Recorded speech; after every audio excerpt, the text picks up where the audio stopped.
Bolu'dan da olsa ben bir çıktan yumur sözlep birey. Bak ayağım benim ravrıslı küçükten bu. Ben de işte toluklardık yılı zaten.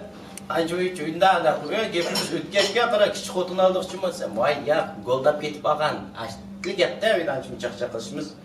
Yem toy kılıp hem de bu turmuşumuzda bolsa biradın maşin, bomuz ançımız kol ilkimizde olsa da bir moto yapımızda da aldırmay tırışıp aladı ekanmiz.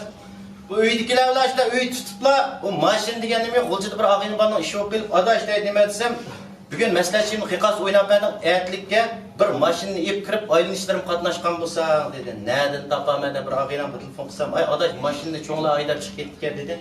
Yani bir ağayla bir telefon kılsam kile adaş gazap maşinden bir sıva dedi. Boldu da basam lapas to'xtib qo'ygan ko'na shali ekan bu. Mana Haydar dedi, ayolum oldiga chiqdi, men bu qanday aytdim. Mashinani har bir mangdamda bir yiq tutib o'chdi-da mashin. Qo'l sharichi kirgan vaqtda tuyuqsida o'chib qoldi, oldi kaputni ish bu yerni o'shab tursam, mayaqda bir katta mashina haydab olgan bir bol mashinasini derisini surtdi-ki, ayolim derisidan 5-chi qilib mashinani qarab qolibdi-da bu. Teri kishini o'rnidan to'xtab turib, qanday qildi ekan bu kuyda bir she'r o'qib qoldim. Aynak oldida o'ltirib Çaşlarını taraysan, puldar jigit kögendi közünün üzmey qaraysan desem ayağım kızık. Üstənlərə qarsam, derya suyunun taşqını zorlap aldın sen meni, men suyatdan başqında.